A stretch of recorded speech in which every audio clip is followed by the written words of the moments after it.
नमस्कार किसान साथियों, स्वागत है आपका कृषि जानकारी यूट्यूब चैनल पर। मैं हूं आपका दोस्त कपिल धाकड़। तो किसान साथियों, मैंने आपको पहले भी बताया है नई नई वैरायटियों के बारे में। उसके बारे में बात करने से पहले बात कर लेते हैं बारिश की। तो किसान साथियों, पिछले 2 दिनों में बहुत सारे क्षेत्रों में बारिश अच्छी हुई है। जिन क्षेत्रों में बुआई नहीं हुई थी वहाँ पर बुआई हो चुकी है। ये कह सकते हैं अभी भी कुछ क्षेत्र ऐसे हैं जहाँ पर बुआई का इंतज़ार अभी भी किसान मित्र कर रहे हैं, अच्छी बारिश नहीं हुई है। जैसा कि आप रियावन में देख रहे हैं, लगभग सुबह 9:30 बजे का समय है और बारिश हो रही है। ऐसा नहीं है कि बारिश नहीं हो रही है, बारिश अभी हुई है। यहाँ पर पिछले 2 दिनों में बारिश हुई है, पर बुआई के लायक बारिश नहीं हुई है किसान साथियों। अभी भी आप देख सकते हैं मौसम बना हुआ है बारिश का, पर बारिश उस प्रकार से नहीं हुई है जिस प्रकार से बुआई के लायक हो। तो किसान साथियों, ये जो पास में खेत है ये लगभग प्लाउ किया हुआ है और यहाँ पर रोटावेटर भी कर दिया गया है। अगर हम खोद कर देख रहे हैं तो लगभग 2.5 इंच 3 इंच के आसपास खोदने के बाद आप देख रहे हैं बिल्कुल सूखा आ गया है, मतलब बुआई के लायक अभी तक नहीं हुआ है। जितनी बारिश 2 दिनों पहले हुई थी, मतलब 2 दिनों में हुई है, अगर उतनी उसकी आधी बारिश हो जाएगी तो लगभग हमारे यहाँ पर जो सोयाबीन बुआई का जो कार्य है वो शुरू हो जाएगा। तो ये तो हुई जो उस खेत की बात जहाँ पर प्लाउ किया गया है। इसके अलावा एक और दूसरा खेत है जहाँ पर मतलब नॉर्मल कल्टीवेटर से हकाई की गई है, वहाँ पर तो और कंडीशन ख़राब है। यहाँ तो मैंने लगभग 2-2.5 इंच खोदने के 2.5 से 3 इंच खोदने के बाद सूखा आया। आप यहाँ पर देख सकते हैं ये तो लगभग 2 इंच 2.5 इंच पे ही यहाँ पर सूखा आना शुरू हो गया है। तो ये जो कंडीशन है ये बुआई के लायक नहीं है किसान मित्रों। तो अभी भी रियावन और रियावन के आसपास वाले कुछ क्षेत्र हैं जहाँ पर बारिश का इंतज़ार किसान मित्र कर रहे हैं। मैं उन किसान भाइयों से निवेदन करना चाहता हूँ कि वो कमेंट के माध्यम से ज़रूर बताइए जो अब तक बारिश का इंतज़ार कर रहे हैं। तो किसान मित्रों, अब बात कर लेते हैं जो हमने वैरायटियाँ अलग अलग वैरायटियाँ लगाई हैं उनकी कंडीशन क्या है। अभी भी हम बारिश के लिए संघर्ष कर रहे हैं। तो उस समय पर हमने रेन पाइप के माध्यम से सिंचाई कर दी थी, आपको पता ही है और आपको हमने बताया भी था। हमने यहाँ पर इस खेत में 3 वैरायटी लगा रखी है। पहली वैरायटी है KDS की 726, दूसरी वैरायटी है ग्रीन गोल्ड 3344 और तीसरी वैरायटी है SAPL 757 और दूसरी वैरायटी हमने दूसरे खेत में लगा रखे हैं। तो किसान मित्रों, आप जो देख रहे हैं ये है KDS की 726। ये आप दूरी देख सकते हैं, लगभग तीनों जो वैरायटियाँ हैं वो साथ में ही लगी थी और एक साथ लगाई थी। बस ये है कि KDS में एक दिन पहले हमने पानी एक दिन पहले छोड़ दिया था रेन पाइप के माध्यम से, और जो साइड वाली जो वैरायटी है ग्रीन गोल्ड को छोड़ के उसमें थोड़ा सा लेट छोड़ पाए थे।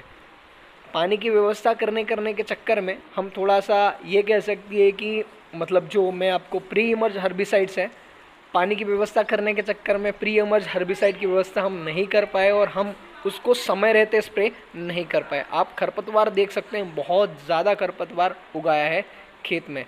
अगर मैं समय रहते प्री इमर्ज हर्बिसाइड का स्प्रे कर देता, पानी की अगर समस्या नहीं होती या बारिश नहीं आती, बारिश अगर आ जाती समय से, तो मैं पक्का इसमें प्री इमर्ज हर्बिसाइड का उपयोग करने वाला था। तो आप देख सकते हैं KDS की जो ग्रोथ है वो कंपैरिजन में जो ग्रीन गोल्ड है उससे कहीं ज़्यादा बेहतर है। इसकी ग्रोथ बहुत फास्ट है। एक और SAPL का 757 है, उसकी भी ग्रोथ मुझे थोड़ी अच्छी लग रही है। तो ये है KDS की 726।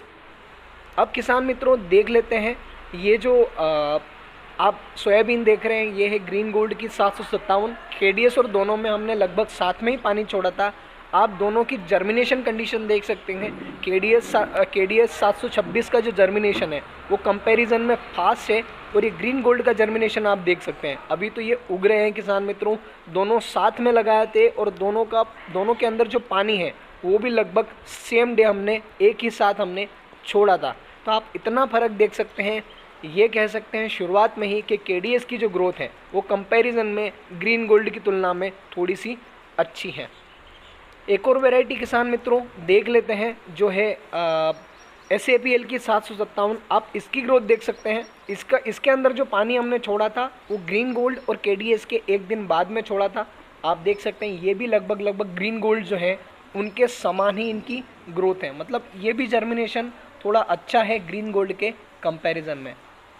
तो किसान मित्रों तीनों ही वैरायटी लगभग उगकर बाहर आ चुके हैं। आप दूरी देख सकते हैं और 100% जर्मिनेशन हुआ है। हमने कहीं पर 2 दाने कहीं पर 3 दाने डाले थे, तो सारे ही दाने लगभग उग चुके हैं। तो ये फ़र्क होता है बीज उपचार करने का और किसान मित्रों, हमने यहाँ पर जो वैरायटी को ये कह सकते हैं कि विभाजित करने के लिए हमें पता लग जाए कि यहाँ से दूसरी वैरायटी है, इसके लिए हमने बीच में मक्के की जो 2 लाइन है वो लगाई है। उससे जो फुल क्रॉस है वो भी कम होंगे, मैं ये नहीं बोल रहा हूँ नहीं होंगे, कम होंगे। और बीच में जो एक दीवार जैसा दोनों अलग अलग वैरायटियों के बीच में बन जाएगी। तो किसान मित्रों, आपको शुरुआत में ही फ़र्क पता लग गया है जर्मिनेशन में। केडीएस का जर्मिनेशन थोड़ा फास्ट है, उसके बाद हम बात कर सकते हैं कि 757 का जर्मिनेशन है, और उसके बाद ग्रीन गोल्ड का है। तो किसान मित्रों, हमारे यहाँ पर बारिश तो सही नहीं हुई है, एक आध दिन लगभग और इंतज़ार करना पड़ेगा अच्छी बारिश का, उसके बाद ही हम बुवाई कर पाएंगे। कंडीशन तो आपको पता ही है। तो जो हमने 9041 है वो राजस्थान में लगा ही चुके हैं। इसके अलावा RVS 18 और RVS 15-16 के लिए हमें और इंतज़ार करना पड़ेगा। 1135 के लिए इंतज़ार करना पड़ेगा। हम कुछ समय बाद उसे लगाने वाले हैं जब बारिश अच्छी हो जाएगी। ये थोड़ी सी लेट हो रही है बारिश हमारे यहाँ पर, पता नहीं क्या कारण है।